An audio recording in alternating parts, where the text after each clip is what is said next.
चलिए दोस्तों, आज हम लोग एनसीईआरटी की अगली कड़ी में पोस्ट मुगल पीरियड को देखते हैं। इससे पहला जो चैप्टर था वो था यूरोपीय व्यापारिक कंपनी का आगमन, और यूरोपीय व्यापारिक कंपनी का आगमन मुगल काल में ही प्रारंभ हुआ था। और जैसे जैसे मुगल काल कमजोर होता गया, वैसे वैसे हम देखते हैं कि यूरोपीय व्यापारिक कंपनी की पकड़ भारत में मजबूत होती चली गई। उत्तरवर्ती मुगल काल, मुगल राजवंश, इसके अंतर्गत हम लोग अध्ययन करेंगे कि मुगल साम्राज्य के उत्तराधिकारी शासक कौन कौन हुए, उत्तराधिकार के लिए कौन कौन से युद्ध हुए, मुगल साम्राज्य के विघटन के लिए उत्तरदायी विदेशी आक्रमण, करनाल का युद्ध 24 फरवरी 1739 और मुगल साम्राज्य के पतन के कारण। जो मुगल साम्राज्य के उत्तराधिकारी शासक थे, सबसे पहले उनको देखते हैं। मुगल साम्राज्य के उत्तराधिकारी शासक के अंतर्गत हम लोग देखेंगे जो शाहजहां, इनका मूल नाम खुर्रम था, और इनकी पत्नी थी मुमताज महल बेगम। इनके जहां आरा इनकी पुत्री थी, शाहजहां की पुत्री थी। दारा सिकोह इनका पुत्र था। रोशन आरा, शाह सूजा, औरंगजेब, मुराद बख्श और गौहर आरा। तो सबसे पहले उत्तराधिकार को लेकर के जो संघर्ष हुआ वो दारा सिकोह और औरंगजेब के बीच होता है, और इस उत्तराधिकार के युद्ध में औरंगजेब की विजय हो जाती है और औरंगजेब मुगल बादशाह के तौर पर स्थापित हो जाता है। औरंगजेब को आलमगीर प्रथम के नाम से भी जानते हैं, और इनकी पत्नी का नाम था दिलरास बानो बेगम उर्फ रजिया बीबी। आगे चल के हम देखेंगे कि औरंगजेब के 4 पुत्र हुए, मुअज्जम, मोहम्मद आजम, अकबर द्वितीय और मोहम्मद कामबख्श। मुअज्जम जो कि बहादुर शाह प्रथम या फिर शाह आलम प्रथम, या इनका उपनाम शाह बेखबर भी था, कई बार प्रश्न के तौर पर पूछा गया है कि निम्नलिखित में से किस मुगल शासक को शाह बेखबर के उपनाम से जाना जाता है, तो आपका उत्तर होगा बहादुर शाह प्रथम। या फिर यह भी सवाल पूछा गया है कि बहादुर शाह प्रथम का मूल नाम क्या था, तो मुअज्जम। और औरंगजेब के बाद बहादुर शाह प्रथम अगला शासक बना, और फिर इसके उत्तराधिकारी हुए जहांदार शाह, अजीम उस शान, रफी उस शान और जहान शाह। तो देख लीजिए कि बहादुर शाह प्रथम के बाद जहांदार शाह, फिर आलमगीर द्वितीय, फिर शाह आलम द्वितीय, अकबर शाह द्वितीय और बहादुर शाह द्वितीय इस वंश का अंतिम शासक हुआ। उपनाम जफर, और बहादुर शाह द्वितीय जफर नाम से कविताएं लिखता था, इसलिए इनका उपनाम जफर पड़ा, और इनका निधन रंगून में हुआ। दूसरी ओर अजीम उस शान का उत्तराधिकारी फर्रुख शियर हुआ। रफी उस शान का उत्तराधिकार उपनाम रफी उस्मान था। मोहम्मद शाह प्रथम, जिनका उपनाम रोशन अख्तर था, और नादिर शाह का आक्रमण और अहमद शाह अब्दाली का आक्रमण इसी के समय हुआ। उसके बाद अहमद शाह बिदरबख्त। जो रफी उस्सान है उसके उत्तराधिकारी हुए मोहम्मद इब्राहिम, रफी उद्दौला और रफी उद्दरजात। रफी उद्दौला को शाहजहां द्वितीय के नाम से भी जाना जाता है। तो अब देखते हैं कि औरंगजेब के बाद कौन से उत्तरवर्ती मुगल बादशाह हुए, और जो उत्तरवर्ती मुगल बादशाह हुए वो पूर्व के मुगल बादशाह के तुलना में वो कमजोर और अयोग्य शासक सिद्ध हुए। परिणाम स्वरूप यूरोपीय व्यापारिक कंपनी का नियंत्रण बढ़ता चला गया, और आगे चल करके भारत ब्रिटिश उपनिवेश के तौर पे स्थापित हो गया, अर्थात अंग्रेजों का गुलाम बन गया। तो यहां से देखते हैं कि औरंगजेब की मृत्यु कब हुई, 3 मार्च 1707 को। पहला ही प्रश्न यदि आपसे पूछा जाए कि औरंगजेब की मृत्यु कब हुई, तो 3 मार्च 1707 को। और कई बार यह भी प्रश्न पूछा गया है कि औरंगजेब की मृत्यु कहां हुई थी, तो आंसर होगा अहमदनगर में। तो ये दोनों ही बात आप याद रख लेंगे। औरंगजेब की मृत्यु 3 मार्च 1707 को अहमदनगर में हुआ। और उस समय औरंगजेब की मृत्यु के समय मुगल साम्राज्य कुल कितने प्रांतों में विभाजित था, यह भी प्रश्न था। तो आपको इसका भी उत्तर देना है ऐसा व्यक्ति कि औरंगजेब की मृत्यु के समय कोई खड़ा है। मुगल साम्राज्य में कुल 21 प्रांत थे। मुगल साम्राज्य में कितने प्रांत थे, 21 प्रांत थे। तो आपको याद रखना है कि जा का युद्ध बहादुर शाह और मोहम्मद आजम के बीच हुआ। मोहम्मद आजम को पराजित कर मुगल साम्राज्य का कार्यभार संभाला।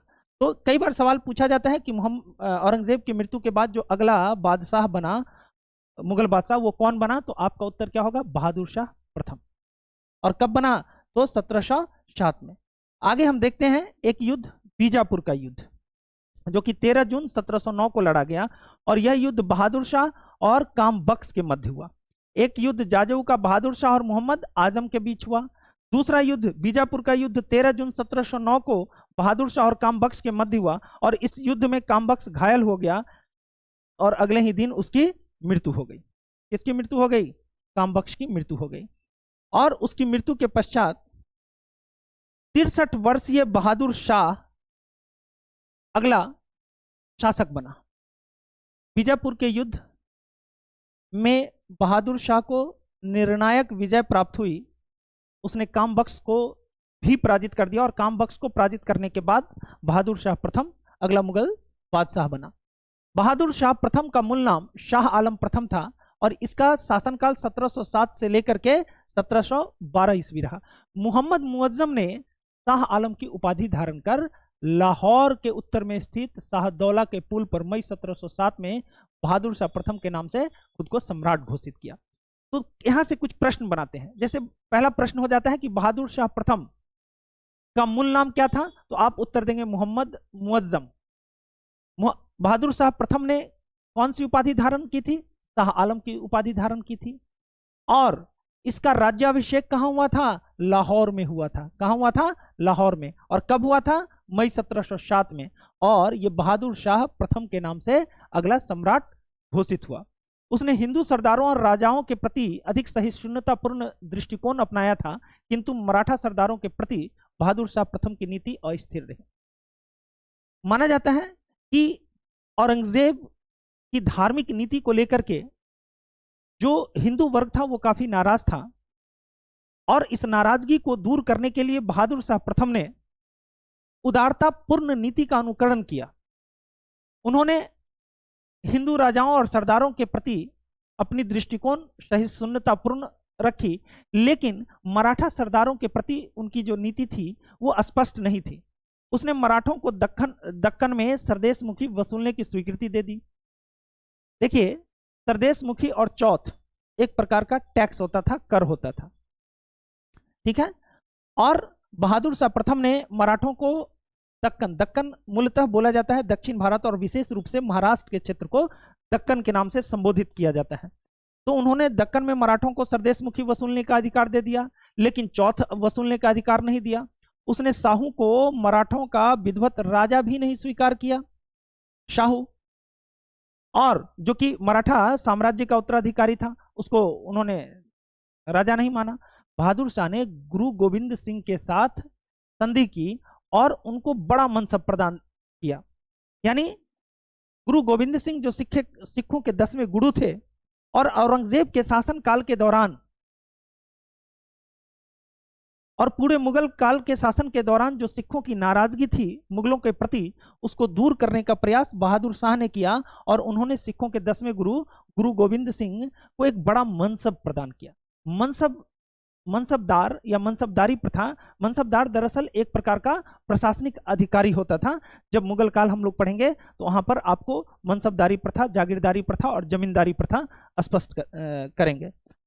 तो एक बड़ा सा पदवी दे करके उन्होंने सिखों के साथ अपने रिश्तों को सुधारने का प्रयास किया। लेकिन जब गुरु गोविंद सिंह की मृत्यु हो गई तो बंदा बहादुर के नेतृत्व में पंजाब में सिखों ने बगावत कर दी। अर्थात बंदा बहादुर के नेतृत्व में सिखों ने मुगलों के विरुद्ध बगावत कर दी, और बहादुर शाह ने स्वयं विद्रोहियों के विरुद्ध अभियान का नेतृत्व किया। बहादुर शाह लोहगढ़ और अन्य महत्वपूर्ण सिख केंद्रों पर आधिपत्य जमाने में सफल हो गया। अब ये जान लीजिए कि ये जो लोहगढ़ का किला है, ये लोहगढ़ का किला किसने बनवाया था? गुरु गोविंद सिंह। लोहगढ़ के किले का निर्माण गुरु गोविंद सिंह ने कहां करवाया था? तो अंबाला के उत्तर पूर्व स्थित हिमालय की तराई में। और बहादुर शाह ने बुंदेला सरदार छत्रसाल से मेल मिलाप कर लिया। अर्थात बहादुर शाह बुंदेला सरदार छत्रसाल के साथ, जो कि छत्रसाल याद होगा, छत्रसाल, शिवाजी, ये सब मुगल विरोधी हुआ करते थे, मुगलों के विरुद्ध ये संघर्ष जारी रखे हुए थे। लेकिन बहादुर शाह प्रथम ने औरंगजेब की नीति के इतर, औरंगजेब की नीति जो उनकी रूढ़िवादी नीति थी इनके प्रति, उसको सहिष्णुतापूर्ण नीति में परिवर्तित कर दिया और इनके साथ अपने संबंधों को बेहतर करने का प्रयास किया। लेकिन बंदा बहादुर के नेतृत्व में एक बार फिर से सिखों ने बहादुर शाह प्रथम के विरुद्ध विद्रोह कर दिया। और दूसरी ओर बहादुर शाह छत्रसाल के साथ मेल मिलाप कर लिया। बहादुर शाह के दरबार में 1711 ईस्वी में जोशुआ केटेलार के नेतृत्व में एक डच प्रतिनिधि मंडल भारत आया था। तो यहां से एक सवाल बनता है जिसको हम लोग देखते हैं। जोशुआ केटेलार 1711 ईस्वी में किसके दरबार में आया था? तो आपका उत्तर होगा बहादुर शाह प्रथम के दरबार में। जोशुआ केटेलार कहां से आया था? तो ये हॉलैंड से आया था। कहां से आया था? हॉलैंड से। इस शिष्टमंडल का दरबार में भव्य स्वागत किया गया और इस स्वागत में एक पुर्तगाली स्त्री जूलियाना की महत्वपूर्ण भूमिका थी। इसे बीवी फिदवा आदि की उपाधि दी गई। देखिए, जोशुआ केटेलार जो कि डच प्रतिनिधि मंडल, यानी ये अपने लिए कुछ व्यापार की अनुमति लेने के लिए बहादुर शाह से मिलने आया और बहादुर शाह और जोशुआ केटेलार के बीच जो मुलाकात हुई, उस मुलाकात में इसका बहुत बड़ा योगदान था। तो एक पुर्तगाली यात्री जूलियाना का बहुत बड़ा योगदान था और जूलियाना को बीवी फिदवा की उपाधि दी गई थी। किसकी उपाधि दी गई थी? आगे देखिए, जो बहादुर शाह प्रथम है उसके शासनकाल में जो प्रशासन की स्थिति थी वो काफी ज्यादा खराब हो गई और बहादुर शाह के द्वारा अत्यधिक एवं अनुचित जागीरें देने तथा पदोन्नति करने के फलस्वरूप राज्य की वित्तीय स्थिति पहले से अधिक दयनीय हो गई। एक चीज आप जान लें कि औरंगजेब के शासन काल में ही आर्थिक संकट की स्थिति उत्पन्न हो गई थी और उसका मूल कारण भी यही था कि बेतहाशा लोगों को जागीरें प्रदान की गई। अब जागीर और प्रमोशन दोनों देने की वजह से जो राज्य की वित्तीय स्थिति थी वो खराब हो गई। 1712 ईस्वी में बहादुर शाह की मृत्यु हो गई और फिर से एक बार उत्तराधिकार को लेकर के गृह युद्ध की स्थिति बन गई और इसी गृह युद्ध के कारण बहादुर शाह प्रथम को 10 सप्ताह के बाद दिल्ली में दफनाया गया। तो आपसे एक सवाल यह भी पूछा जा सकता है कि बहादुर शाह प्रथम का कब्र कहां है? तो इसका उत्तर होगा दिल्ली। सर सिडनी ओवन ने लिखा है कि मुगल सम्राटों में बहादुर शाह अंतिम सम्राट था जिसके संबंध में कुछ अच्छे शब्द कहे जा सकते हैं। बहादुर शाह के 4 पुत्र थे, जहांदार शाह, अजीमुशान, रफीउशान और जहान शाह। बहादुर शाह के बाद जो अगला शासक बना वो था जहांदार शाह।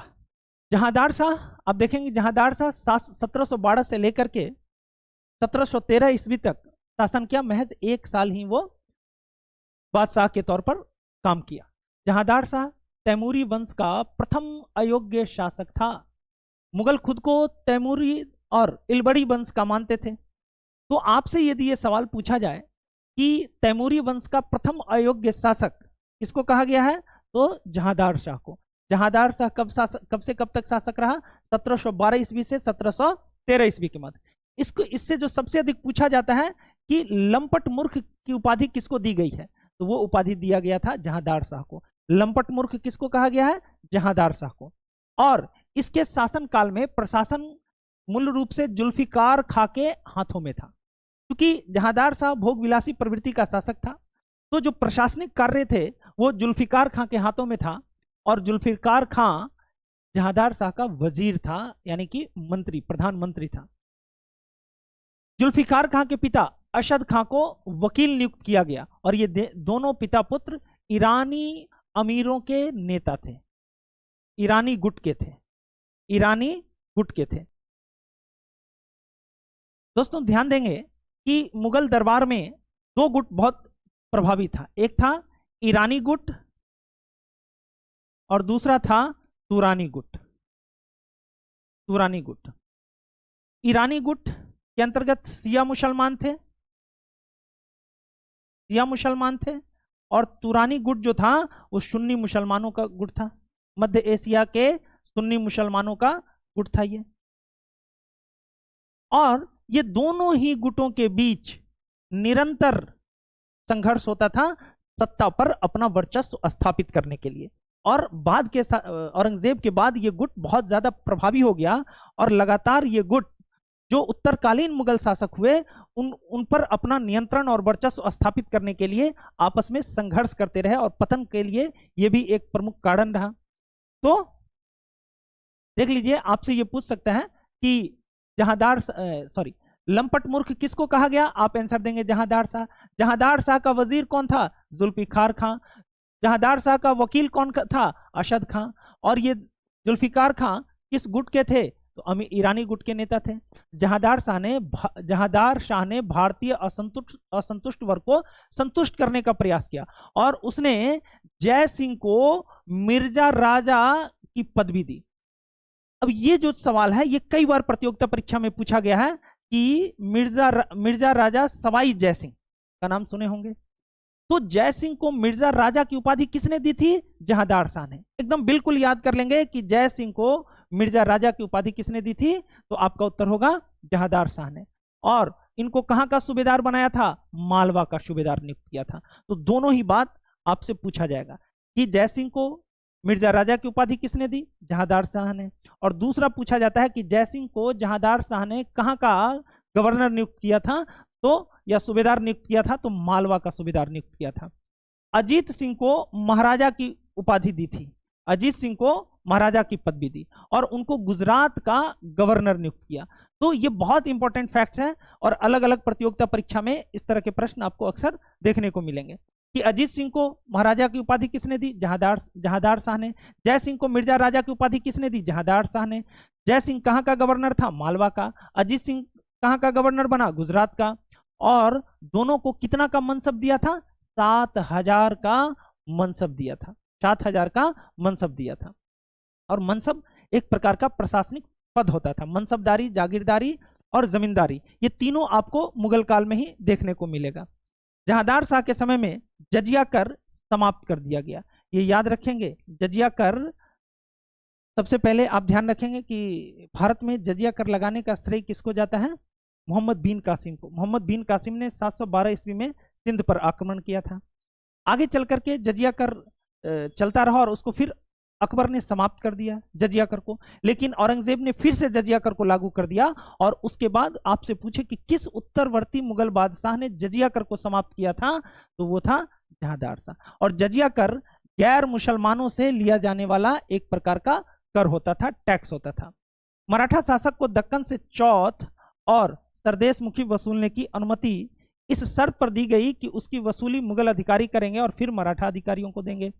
तो आप देखें कि बहादुर शाह प्रथम ने मराठों को सरदेश मुखी वसूलने का अधिकार दिया था, लेकिन चौथ वसूलने का अधिकार नहीं दिया था। चौथ कुल उपज का 1/4 भाग होता था, इसलिए इसको चौथ कहा जाता है। तो जहांदार शाह ने चौथ और सरदेश मुखी दोनों वसूलने का अधिकार दिया।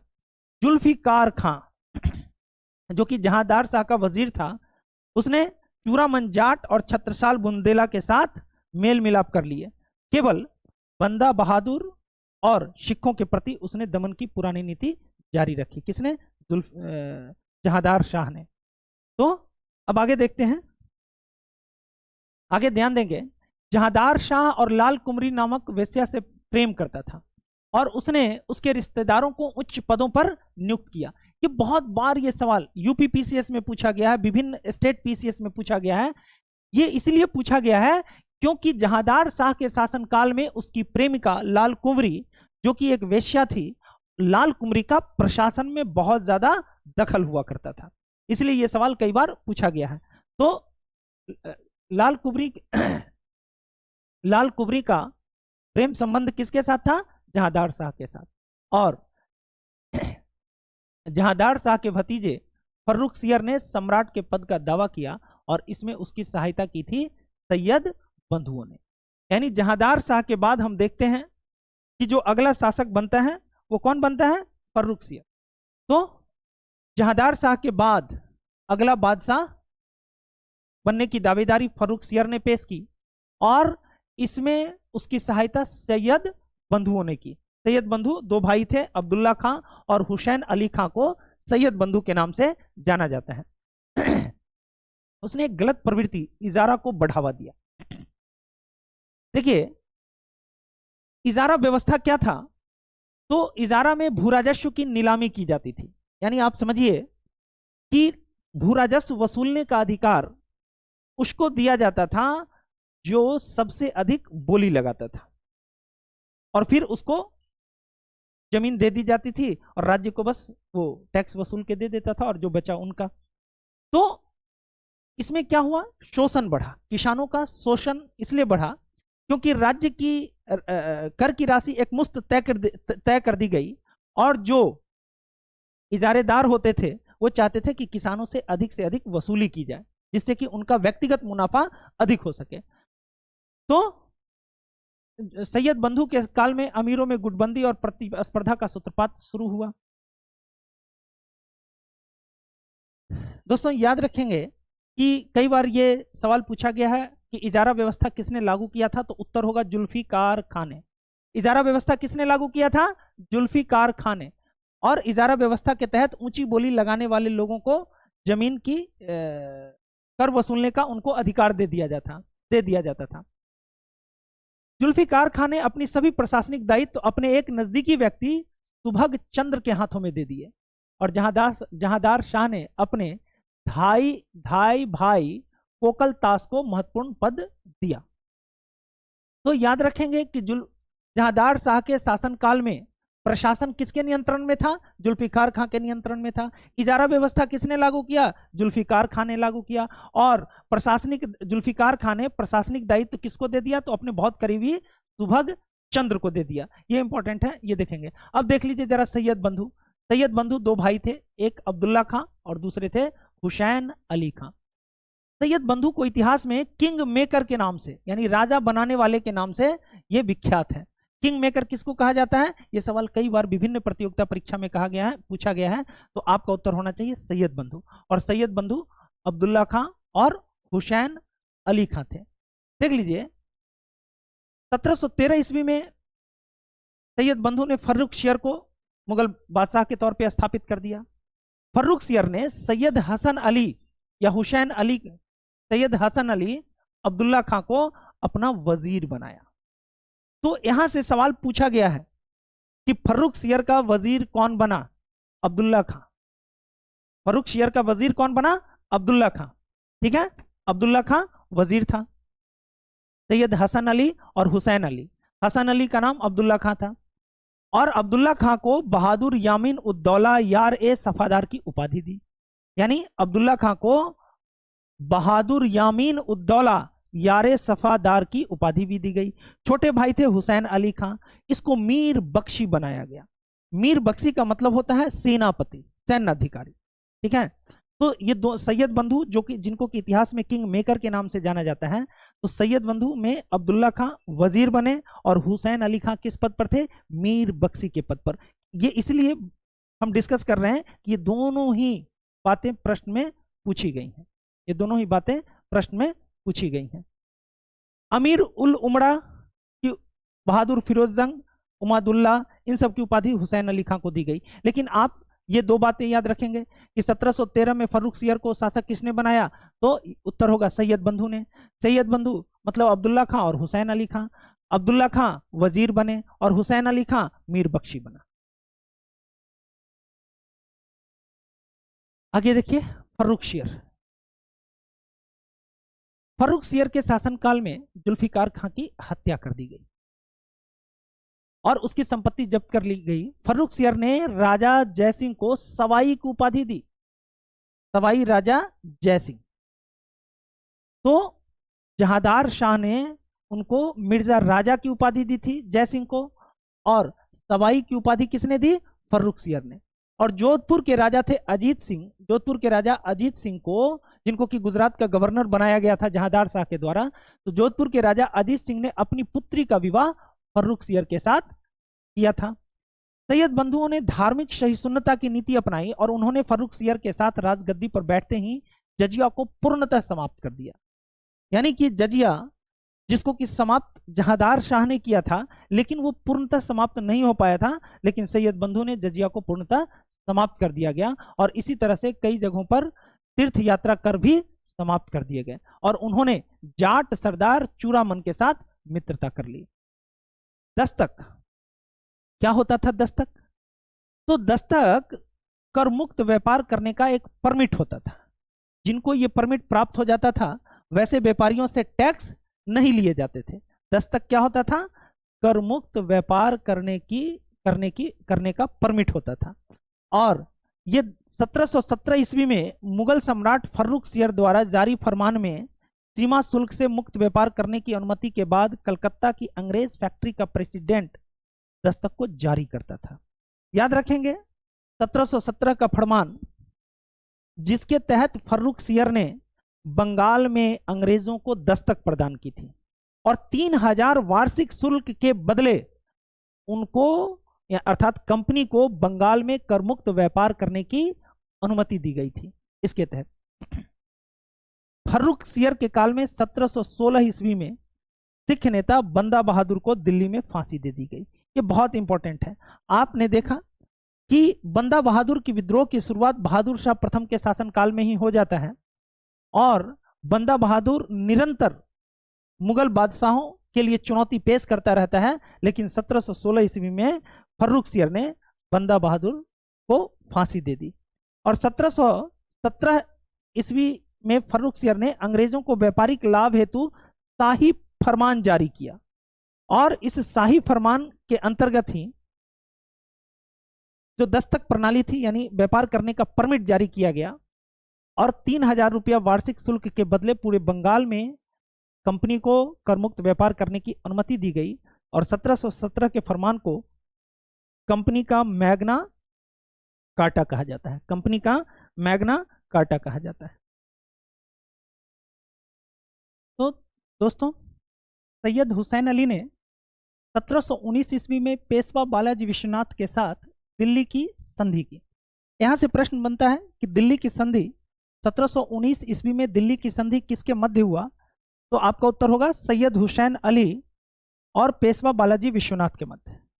और सैयद हुसैन अली ने इस संधि के तहत पेशवा बालाजी विश्वनाथ से सैन्य सहायता मांगी ताकि फर्रुख सियर को उसके पद से अपदस्थ किया जाए। और संधि के पश्चात फर्रुख सियर को उसके पद से अपदस्थ कर और उसकी हत्या कर दी गई। और इतिहास में फर्रुख सियर को घृणित कायर के नाम से जाना जाता है और मुगल साम्राज्य के इतिहास में किसी अमीर द्वारा किसी मुगल बादशाह की हत्या का यह पहला उदाहरण है। तो यहां से भी एक प्रश्न बनता है कि किसी अमीर के द्वारा, इससे पहले हम ये देखते हैं कि गद्दी को लेकर के उत्तराधिकार के प्रश्न पर आपस में ही जो मुगल राजवंश के बीच आपस में ही संघर्ष हुआ, लेकिन किसी शासक की हत्या, मुगल शासक की हत्या उसके अधिकारियों के द्वारा किया गया हो, ऐसा पहला उदाहरण फर्रुख सियर था, जिसकी हत्या सैयद बंधु के द्वारा कर दी गई थी। और सैयद बंधु को इतिहास में घृणित कायर के नाम से जाना जाता है। तो आज के वीडियो में बस इतना ही, और आगे की जानकारी के लिए आप देखते रहिए। आप अगले वीडियो में मिलते हैं हम लोग। तब तक के लिए इतना ही। धन्यवाद।